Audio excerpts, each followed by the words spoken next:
जिस प्रदेश की पहचान पहले एक जनपद एक माफिया के रूप में थी, आज वहां माफिया दूर की कौड़ी हो चुका है। माफियाओं की दो ही जगह है, या तो जेल या जहन्नुम। योगी कहते हैं माफिया मिट्टी में मिल चुके हैं, फिर भी कोई माफिया बनने का प्रयास करेगा तो मिट्टी में मिलने की तैयारी भी कर ले। माफिया मिट्टी में मिल चुके हैं और फिर कोई माफिया बनने का प्रयास करेगा तो मिट्टी में मिलने की तैयारी भी करे।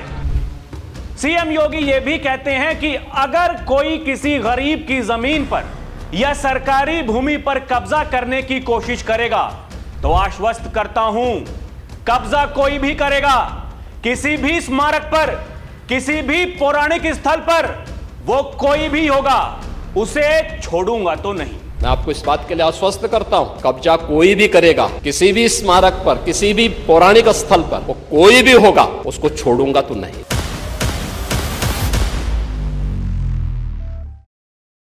दर्शकों नमस्कार, डीएनपी इंडिया देख रहे हैं आप, साथ हूं मैं आपके राहुल चौधरी। अगर उत्तर प्रदेश में सबसे ज्यादा किसी चीज की बातें होती हैं, वो है बाबा का बुलडोजर। दर्शकों, योगी कहते हैं कि बुलडोजर जैसी क्षमता, दृढ़ प्रतिज्ञा जिसके भीतर हो वही बुलडोजर चला सकता है। ये माफियाओं के सामने नाक रगड़ने वाले लोग, ये तो बुलडोजर के सामने वैसे ही पस्त हो जाएंगे। कोई कुछ भी कहता रहे कि हमारी सरकार आएगी, बुलडोजर का ड्राइवर बदल जाएगा, हम उसकी दिशा को बदल देंगे, आज बुलडोजर यहां चल रहा है, कल को वहां चलेगा, वो आपको केवल भ्रमित करेंगे। क्योंकि जब उनकी सरकारें थीं, वो माफियाओं के सामने जाकर के क्या काम किया करते थे, ये भली भांति सबको पता है। दर्शकों, बड़ी खबर संभल से है। संभल, वहां के विधायक इकबाल महमूद, उनके घर पर बुलडोजर चलने वाला है। 15 दिनों के भीतर वो जो अवैध हिस्सा है, कहा गया है कि उसको आप हटा लीजिए, नहीं तो इस पर बुलडोजर चलेगा, फिर खर्चा भी आप ही को देना पड़ेगा, जो प्रशासन का खर्चा होगा। यही तो होता है उत्तर प्रदेश में, देखिए यही पहचान है। दर्शकों, ये वही विधायक जी हैं जिनके बेटे और समाजवादी पार्टी के सांसद जियाउर रहमान बर्क पर यह आरोप लगे, बल्कि जो न्यायिक जांच आयोग की रिपोर्ट जो इस समय योगी आदित्यनाथ के पास में है, मॉनसून सत्र के दौरान वो विधानसभा के पटल पर पेश की योगी सरकार ने, उसमें यह लिखा हुआ है कि सांसद जी और विधायक के बेटे जी, उन्होंने जुम्मे की नमाज के बाद भड़काऊ भाषण दिए और संभल में सुनियोजित तरीके से दंगा कराने की साजिश रची गई। वो जो सर्वे वाली टीम वहां पर पहुंची, उनके ऊपर पथराव हुआ, आगजनी की गई, तोड़फोड़ की गई, कई लोगों की जान चली गई, कई पुलिसकर्मी गंभीर रूप से घायल हुए। यह सब एक सुनियोजित षड्यंत्र था संभल को जलाने के लिए। आजादी के बाद से लेकर के अभी तक संभल में यही तो हो रहा है। हर बार जो आरोपी थे उनके मुकदमे वापस लिए गए, लेकिन यह पहली बार है जो आरोपी हैं जेल में सड़ रहे हैं, जो भगोड़े हैं उनकी संपत्ति कुर्क की जा रही है। तब से लेकर के अभी तक संभल में लगातार ताबड़तोड़ बुलडोजर कार्रवाई हो रही है। भाई कुछ तो गलत किया होगा, तभी तो कार्रवाई हो रही है। यही योगी आदित्यनाथ कहते हैं कि देखिए कब्जा कोई भी करेगा, उन्हें छोड़ूंगा तो नहीं। कुछ दिनों पहले योगी आदित्यनाथ ने एक किस्सा सुनाया था दर्शकों। वो एक भाषण के दौरान ये बता रहे थे, जिस समय संभल में वो दंगे कराने की कोशिश हुई, जब पथराव किया गया, तो मेरे पास अधिकारियों का फोन आया, कहा कि बाबा देखिए ऐसा हो गया है। बाबा ने कहा क्या तुम इन दंगाइयों से नहीं निपट सकते हो, इन उपद्रवियों से? कहा जी निपट सकते हैं, तो निपटो और इनको ऐसा सबक सिखाओ कि इनकी आने वाली पीढ़ियां भी याद करें कि ये लोग क्या काम किया करते थे। वही संभल में हुआ और तब से लेकर के अभी तक फिर बाबा ने उन अधिकारियों को अपने पास में बुलाया, कहा कि संभल में जितने भी दंगे हुए हैं आज तक वो सब लेकर के आओ, कब कहां कैसे हुआ था, कौन लोग थे, क्या कारण थे। तभी वो जांच के आदेश दिए गए, जांच आयोग बनाया गया और फिर वहां न्यायिक जांच जो हुई वो सबके सामने है। उसी में ये लिखा हुआ है कि वहां पर जो सांसद जी थे जो बिजली चोरी करते हैं और जो विधायक के बेटे हैं, ये बड़े कलाकार आदमी हैं, ये दंगे भड़काने का काम करते हैं और फिर अपने घरों में जाकर के सुरक्षित छुप जाते हैं भीड़ से बचने के लिए। लेकिन दर्शकों, जब कहानी बताई गई तो उन्होंने कहा कि यह केवल वो हरिहर मंदिर का मामला नहीं है। हरिहर मंदिर बनाम वो मस्जिद, जामा मस्जिद जो संभल में है, जिसको लेकर विवाद था। कहा कि 68 तीर्थ हैं, 68, 19 कूप हैं जो इन्होंने सब पर वहां कब्जा जमा लिया। हमने पहले भी आपको कई बार बताया दर्शकों, 45% हिंदू आबादी थी संभल में, 15% बची, सबके सब पलायन कर गए। कहां गए होंगे वो लोग? क्या कारण रहे होंगे? यही तो कारण थे। डराया जाता था, धमकाया जाता था ताकि वो आराम से वहां पर रह ना सकें, तरह तरह के तिकड़म लगाए जाते थे। लेकिन ये 2017 के बाद वाली सरकार है, ये डबल इंजन की सरकार है।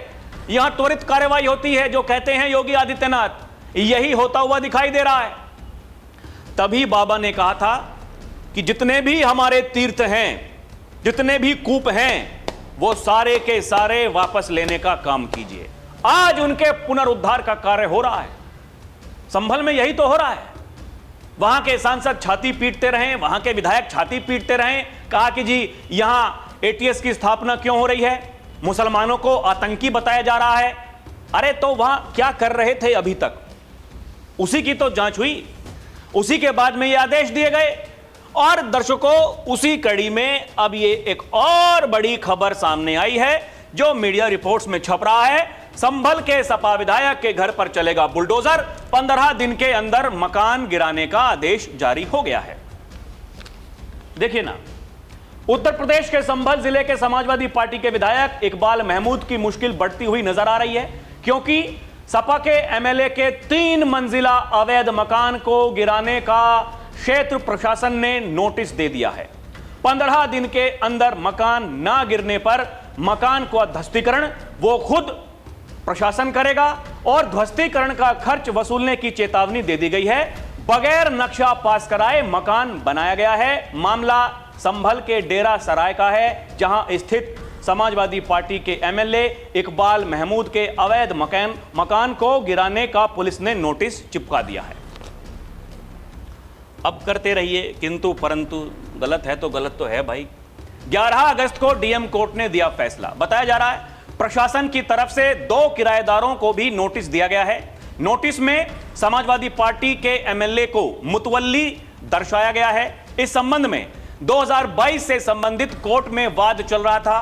5 फरवरी 2026 को कोर्ट ने मकान गिराने का आदेश दिया, जिसके विरुद्ध एमएलए ने डीएम कोर्ट में अपील की थी। 11 अगस्त को कोर्ट ने अपील को खारिज कर निर्णय पूर्वत रखा है, मतलब जैसे थे वैसे ही। इसके बाद विनियमित क्षेत्र के जेई ने मकान गिराने का नोटिस जारी किया, जिससे पुलिस ने बुधवार को मकान पर वो जो नोटिस है वो चिपका दिया है।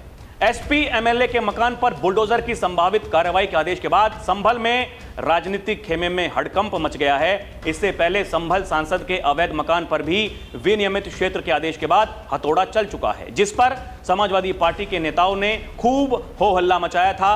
अब सांसद के बाद समाजवादी पार्टी के एमएलए के मकान पर भी बुलडोजर चलाया जाएगा। यह है डबल इंजन की ताकत, यह है बुलडोजर की ताकत। दर्शकों, यही तो है सिस्टम। ये देखिए ना, संभल हिंसा पर न्यायिक आयोग की रिपोर्ट विधानसभा में पेश। पूर्व नियोजित साजिश का दावा, जियाउर रहमान बर्क और सपा विधायक के बेटे का जिक्र। उत्तर प्रदेश के संभल में 24 नवंबर 2024 को हुई हिंसा पर न्यायिक आयोग की रिपोर्ट सामने आ गई है। आयोग ने घटना को पूर्व नियोजित साजिश बताया है। जो मैंने जानकारी आपको दी वही मीडिया रिपोर्ट में छपा हुआ है। बताया जा रहा है दर्शकों, ये 24 नवंबर 2024 को हुई हिंसा को लेकर गठित जो जांच आयोग की 369 पन्नों की रिपोर्ट विधानसभा के मॉनसून सत्र में पेश कर दी गई। रिपोर्ट में हिंसा को पूर्व नियोजित साजिश बताया गया। आयोग का कहना है कि मस्जिद सर्वे को लेकर भ्रामक गलत सूचनाएं फैलाए जाने से जो माहौल है वो तनावपूर्ण हुआ और बाद में हिंसा भड़क गई। रिपोर्ट पेश होने के बाद प्रदेश की राजनीति गर्मा गई और सरकार ने आयोग के निष्कर्षों के आधार पर आगे कानूनी कार्रवाई के संकेत दिए थे। कानूनी कार्रवाई, यही तो है कानूनी कार्रवाई। दर्शकों, बताया जा रहा है जांच में पाया गया कि सर्वे को लेकर मुस्लिम समुदाय के बीच भ्रामक जानकारी फैलाई गई, जिससे तनाव बढ़ा। जो स्थिति है वो हिंसक हो गई। रिपोर्ट में सांसद जियाउर रहमान बर्क, विधायक इकबाल महमूद के बेटे सुहेल इकबाल समेत कुछ अन्य लोगों की भूमिका का उल्लेख किया गया। आयोग ने स्पष्ट किया कि रिपोर्ट उपलब्ध दस्तावेजों, साक्ष्यों, गवाहों के बयानों के आधार पर तैयार की गई है। रिपोर्ट में इन व्यक्तियों का उल्लेख जांच के निष्कर्षों के संदर्भ में तथा आगे की कार्रवाई सक्षम जांच एजेंसियों और न्यायिक प्रक्रिया तय करेंगी। दर्शकों, हिंसा में वहां तब 4 लोगों की मौत हुई थी, 28 पुलिसकर्मी घायल हुए थे और जांच आयोग ने जिला प्रशासन, पुलिस की कार्रवाई को प्रभावी, संयमित और कानून के अंतर्गत उसको बताया गया। रिपोर्ट में भविष्य में ऐसी घटनाओं की पुनरावृत्ति रोकने के लिए अदालतों के आदेशों का सम्मान, अफवाहों पर तत्काल नियंत्रण, संवेदनशील मामलों में बेहतर संवाद और कानून का सख्ती से पालन सुनिश्चित करने की सिफारिश की गई।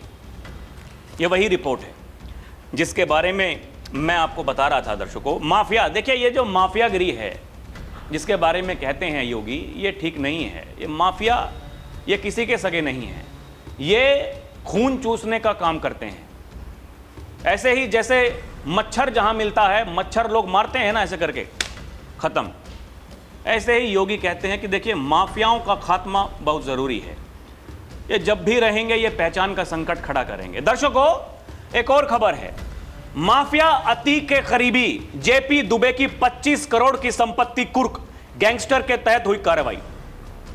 बताया जा रहा है माफिया अतीक अहमद के करीबियों पर शिकंजा कसने की कार्रवाई लगातार जारी है। इसी कड़ी में पुलिस ने अतीक के गैंग का सहयोगी बताए जा रहे गैंग लीडर जयप्रकाश दुबे उर्फ जेपी दुबे की करीब 25 करोड़ रुपए कीमत की अचल संपत्ति कुर्क कर दी है। बनिए माफिया के गुर्गे। दर्शकों, यह बताया जा रहा है यह कुल 10 गांठों में दर्ज यह संपत्ति है। पुलिस के मुताबिक यह जो माफिया अतीक अहमद के गैंग का सहयोगी सदस्य रहा है जेपी दुबे, उसने अपने भय और दबंगाई के बल पर लोगों को डराया, धमकाया, अपराध से अर्जित धन से जमीनें खरीदी, उसके खिलाफ रंगदारी, जमीन पर कब्जे, मारपीट, हत्या के प्रयास समेत कई आपराधिक मामलों का पुलिस रिकॉर्ड में उल्लेख है। वर्ष 2025 में जमीन विवाद को लेकर पूर्व ब्लॉक प्रमुख पर जानलेवा हमले के मामले में भी जेपी दुबे की गिरफ्तारी हुई थी। वहीं न्यायालय ने थाना एयरपोर्ट प्रभारी को संपत्तियों का प्रशासक नियुक्त किया। अब इन जमीनों पर किसी तरह का अवैध कब्जा या अतिक्रमण नहीं किया जा सकेगा। यही तो है डबल इंजन की ताकत। दर्शकों, ये जो विरोधी हैं ये छाती पीट रहे हैं लगातार। अजी देखिए, ये तो जो सरकार है ये इनकाउंटर करती है, पैर में गोली मारती है, बुलडोजर चलाती है। एक और आपने इनकी कहानी सुनी होगी, दिल्ली बनाम लखनऊ अभी भी एकदम जोरों पर चल रहा है। चुनाव में 5 महीने बचे हैं। दर्शकों, चुनाव में 5 महीने बचे हैं और ये दिल्ली बनाम लखनऊ की लड़ाई दिखा करके चुनाव जीतना चाहते हैं। आप समझ रहे हैं इनकी कहानी? यही तो है इनका सिस्टम। अब देखिए, जो बीजेपी उत्तर प्रदेश है उनका जो ऑफिशियली एक्स हैंडल है, दर्शकों उन्होंने ट्वीट किया, ये देखिए आप कहानी देखिए। कहा कि सपा के दौर में अपराधियों को मिलता था हौसला, योगी सरकार में अपराधियों का हौसला पस्त है। माफिया, बाकायदा वीडियो डाली है। 2017 से पहले जो माफिया थे वो कहते थे यहीं उत्तर प्रदेश में हैं, यहीं रहेंगे, कोई कुछ कर सकता हो तो कर ले, हमारा कोई कुछ बिगाड़ सकता हो तो बिगाड़ ले। ये सारे के सारे माफिया जो आज जहन्नुम में हैं, कोई जेल में हैं, सबकी यही कहानी थी। और उसी वीडियो में यह दर्शाया गया है माफिया अतीक अहमद ये मरने से पहले कैसे गिड़गिड़ा रहा था। कह रहा था, बाबा जी आप कहे थे मिट्टी में मिला देंगे, मिट्टी में तो मिल ही चुके हैं, अब जाने दीजिए, छोड़ दीजिए। लेकिन बाबा ने कहा था, विधानसभा में खड़े होकर के कहा था मिट्टी में मिला देंगे। मिट्टी में मिलना तो तय था, माफिया मिट्टी में मिल चुके हैं। यही तो कहानी है, यही पूरी की पूरी कहानी है। दर्शकों, इसी को समझने की जरूरत है। 2017 से पहले और अब, पहले माफिया क्या कहते थे, अब क्या कहते हैं, पहले क्या कार्रवाई होती थी। पहले माफियाओं के कुत्तों से स्टेज पर हाथ मिलाया जाता था, अब माफिया दूर की कौड़ी, कोई मतलब नहीं। क्या है माफिया, कौन है माफिया भाई? यही तो कह रहे हैं योगी, अगर कोई माफिया बनने की कोशिश करेगा तो उसको पता होना चाहिए कि उसकी दुर्गति तय है, मिट्टी में मिला दिया जाएगा। और कब्जा कोई भी करेगा, उसके आका कितने भी मजबूत क्यों ना हो, समाजवादी पार्टी का विधायक है, अगर अवैध है तो अवैध है, घर पर चलेगा बुलडोजर। दर्शकों, आपको क्या समझ में आता है, हमें कमेंट करके बताएं। अभी के लिए इतना ही। देखते रहें डीएनपी इंडिया, हर खबर भरोसे के साथ। हमारी आपसे अपील है कि आप हमारे चैनल को सब्सक्राइब भी करें। बहुत बहुत धन्यवाद। जय हिंद, जय भारत, नमस्कार।